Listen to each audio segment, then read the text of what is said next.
Police ने किया हत्या का खुलासा। गंज वासुदा बरेठ रोड पर आकृति होम्स कॉलोनी में रहने वाली एक बुजुर्ग महिला अपने ही घर में सुरक्षित नहीं रह सकी। छोटे बेटे के दोस्तों ने ही मां का गला रेतकर हत्या कर दी और सोना चांदी लूटकर फरार हो गए तथा पूरे मामले को इस ढंग से बनाया जैसे परिवार के लोगों ने ही या बेटों ने हत्या की है और उन्होंने जो है इसके लिए अंजाम देने के लिए कॉलोनी में एक उम्रदराज महिला श्रीमती अनिला माथुर का शव उनके घर में छत बिछत हालत में है। तत्काल यहाँ से पुलिस फोर्स ने जाकर देखा, टीआई स्वयं गए और इन्होंने जाकर देखा तो प्रथम दृष्टया वो मामला हत्या का प्रतीत हो रहा था और रात में ही अपराध का पंजीयन किया गया और इसकी विवेचना में लिया गया। इस पर से अपराध क्रमांक 342/2023 धारा 302 का अपराध प्रथम दृष्टया पंजीबद्ध किया गया। इसमें अनुसंधान किया गया और अनुसंधान के बाद जो तथ्य सामने आए उसके अनुसार 2 आरोपियों को पुलिस ने गिरफ्तार किया है। इसमें विवेचना में ये तथ्य आया कि मृतिका जो है अपने 2 बच्चों के साथ में रहती थी, उनके पति का स्वर्गवास हो गया था और बच्चे जो है बड़ा बेटा उनका नवांकुर स्कूल में टीचर है। जो घटना के वक्त ग्राम गमाखर में सुंदरकांड के पाठ में गया हुआ था, जबकि छोटा बेटा जो है वो फोटोग्राफी वीडियोग्राफी की ट्रेनिंग ले रहा है और वो भोपाल में रह रहा है पिछले 2 या 3 माह से। इसी क्रम में ये जानकारी लगी कि एक और अन्य लड़का ऋतिक रघुवंशी जो आरोपी है इस प्रकरण में, ऋतिक रघुवंशी जो है ये इसका इनके घर आना जाना था और काफ़ी गहरी दोस्ती इनके छोटे बेटे से थी इसकी। और कुछ समय पूर्व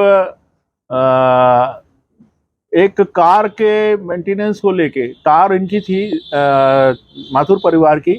इस कार को ये चलाने ले गया था और उसका एक्सीडेंट हो गया था। उस एक्सीडेंट में जो नुकसान हुआ था उसकी काफ़ी कुछ भरपाई इसने कर दी थी, लेकिन उस बात को लेके परिवार में थोड़ा सा एक नाखुश जैसी स्थिति थी कि अनावश्यक इसको दी कार और उसका एक्सीडेंट हुआ। बहुत से खर्चे जो कार में और होने थे उसका खर्चा भी इसने नहीं दिया था, वो परिवार ने ही अपने ऊपर लेकर उसका नुकसान की भरपाई की थी। इसके अलावा एक 1600 रुपये का लेन देन का विवाद था जो छोटे बेटे के और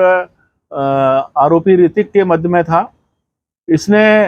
बाकी लोगों के पैसे देता रहता था लेकिन ये इनके पैसे नहीं दे रहा था और करीब 1 वर्ष से ये मांगते थे लेकिन ये पैसा नहीं दे रहा था। इस बात को लेके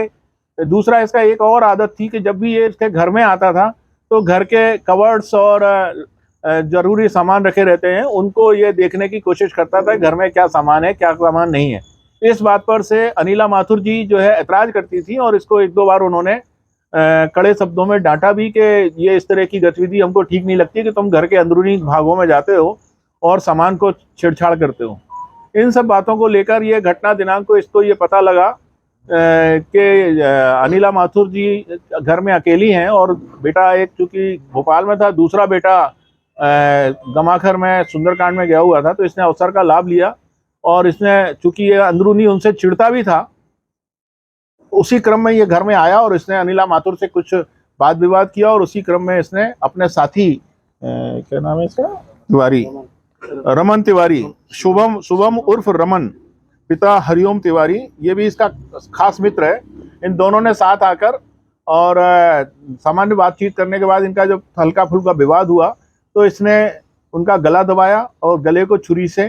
काट दिया और एक पटा जो पूजा करने के लिए वो उपयोग होता है उस पटे से सिर के पिछले हिस्से पे और जब वो गिर पड़ी तो सामने चेहरे पर, तो ये कहते हुए कि बहुत मुंह चलाती हो तुम, तुम्हारा दांत तोड़ दूंगा, और इस तरह से इसने चेहरे पर गंभीर चोट पहुंचाई जिससे पोस्टमार्टम रिपोर्ट ने भी उसको पुष्टि की है कि उनके चेहरे के दांत वगैरह जो है टूट गए। और उसके बाद में घर में रखा हुआ जो उपलब्ध ऑर्नामेंट्स थे जिनमें सोने की माला जो ये पहने हुए थी, एक रुद्राक्ष की माला जो चांदी के कुछ उसमें भाग है उसको, और कान के बाले हैं और एक जोड़ी पायल, इनका खुद का मोबाइल, ये सारे ऑर्नामेंट्स और कीमती वस्तुओं को ये घर से ले गए। और प्रकरण में इन्होंने बड़ा ही ड्रामेटिक चेंज करने के लिए जो मृतिका के बेटे हैं दीपेश नाम है ना, भूपेश बड़ा बेटा है, इसके कपड़े की बटन को तोड़कर घटनास्थल पर डाल दिया ताकि हम लोगों को भ्रम पैदा हो। अनुसंधान में ये मतलब साक्ष्य को डाइवर्ट करने की कोशिश की कि साक्ष्य परिवार के सदस्यों की ओर डाइवर्ट हो जाए, और उसका ब्लड कंटेंट्स को भी इसके पैंट के ऊपर डाला ताकि प्रथम दृष्टया इसमें ऐसा संदेश जाए कि यह परिवार के सदस्यों द्वारा की गई घटना है। लेकिन इनके कॉल डिटेल्स और अन्य साक्ष्यों के आधार पर यह पाया गया कि ये घटना के समय वहाँ मौजूद थे, और उसके बाद घटना के बाद तत्काल ये अपने साथी के साथ यहाँ से फरार हुए हैं दूसरे दिन सुबह, और उसके बाद इनकी सारी डिटेल्स लेके साक्ष्य के आधार पर इनको गिरफ्तार किया गया है। गिरफ्तारी के बाद इनके कब्जे से जो भी सामान घर से चोरी गया था, इनके द्वारा लूटा गया था, उस सामान को बरामद किया गया है। अपराध में प्रयुक्त जो चाकू है उसको भी बरामद कर लिया गया है, और निश्चित रूप से ये बहुत ही कम अवधि में एक गंभीर अपराध में, जिसमें पुलिस अधीक्षक महोदय एवं हमारे पुलिस महानिरीक्षक महोदय ने भी चिंता जताई थी, स्थानीय नागरिकों ने और जनप्रतिनिधियों ने भी काफ़ी चिंता जताई थी, और इस अपराध का खुलासा हुआ आप सभी लोगों के सहयोग से। तो इसमें हमने दोनों आरोपियों को गिरफ्तार कर लिया गया है। ये हमने इनको जो है, इसमें पुलिस अधीक्षक महोदय द्वारा सभी अनुसंधान में जुटे लोगों को, और अगर कोई व्यक्ति मुखबिर के, जिसको हम लोग मुखबिर कहते हैं, इसके द्वारा सूचना दी जाएगी तो उसको बड़ी धनराशि लगभग 10,000 रुपये का इनाम भी उद्घोषणा की गई है। और ये निश्चित रूप से इस टीम को बधाई है कि उनको ये इनाम दिया जाएगा। और इनकी गिरफ्तारी जो है,